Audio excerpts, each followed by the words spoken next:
What's up, everyone? Vidusha.Pickle here. It's been a while since I've done a vlog, but I did post some highlights.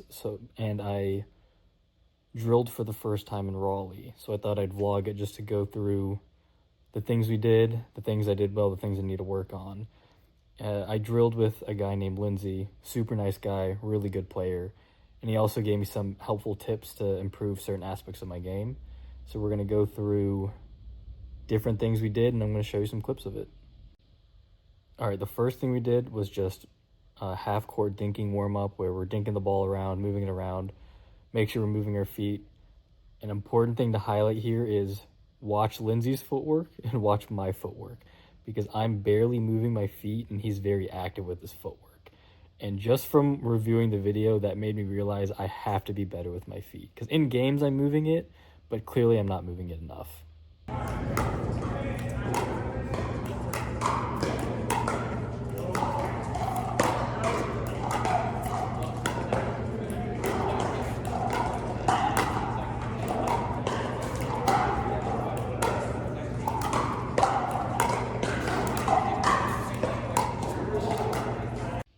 So yeah, it's actually comical how big of a difference the footwork is, because he's actively moving, keeping the ball inside of him and hitting it, and I'm taking maybe one step, hitting the ball back. So I need to be more active with my footwork.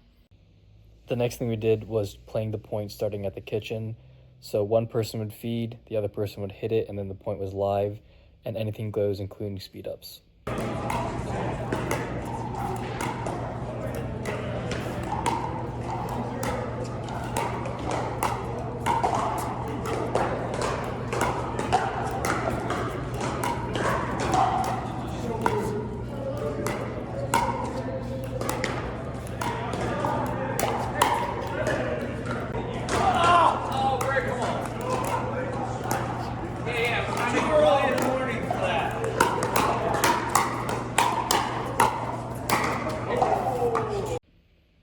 After that, we worked on speed ups off the bounce, where one person would feed a very neutral dink, then other person had to speed the ball up off the bounce, and then the point would play out regularly. This was a drill I actually benefited a lot from, because while I do have quick hands, I've historically struggled to take initiative on being aggressive. So this helped me get a feel for the type of pace, the type of spin, and type of placement I need to do on my speed ups. One thing that helped me was actually hitting the speed ups a little bit slower with more spin and focusing on placement, like hitting the chicken wing angle or going crossbody. And you can see here, both Lindsay and I have fast hands, so after the speed up, it was important that we're both ready for the counter, and the points were actually pretty fun for this drill.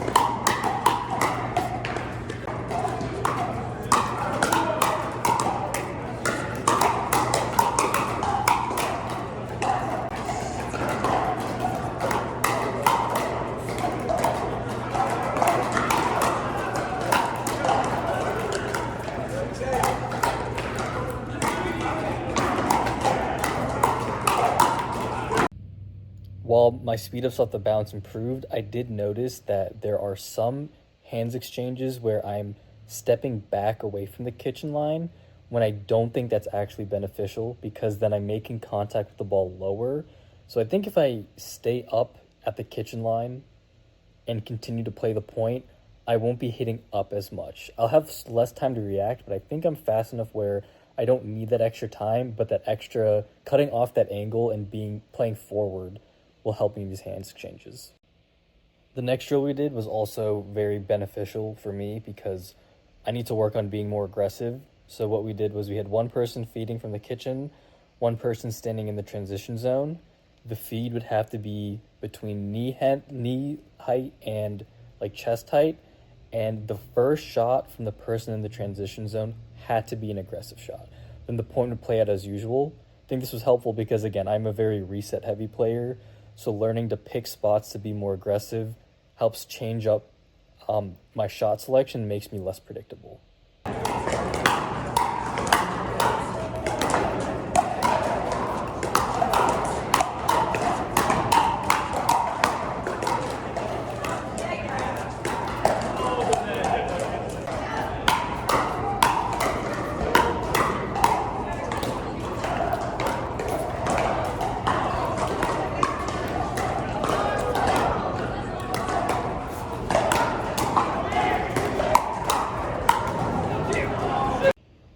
The next drill we did was resets from the transition zone from taking hard hits.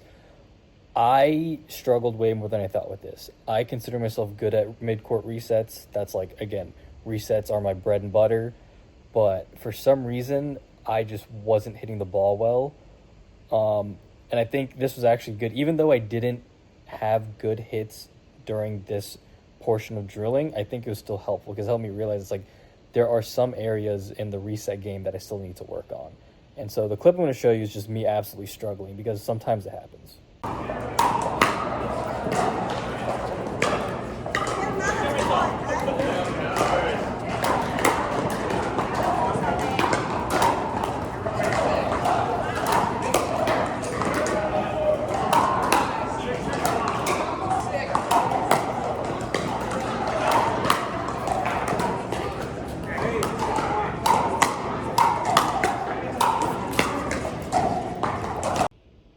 To wrap the session up, we just played regular points where one person starts at the kitchen, one person starts at the baseline.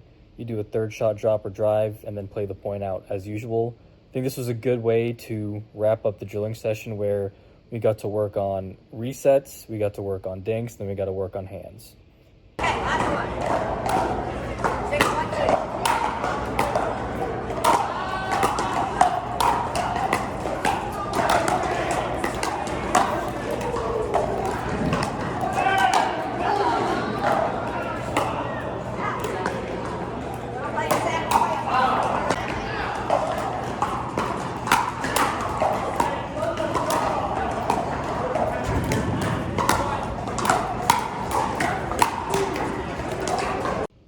That right there was the end of my first drill session in Raleigh.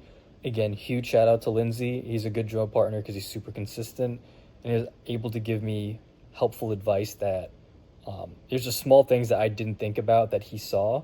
But yeah, I'll drop Lindsay's Instagram in the description below.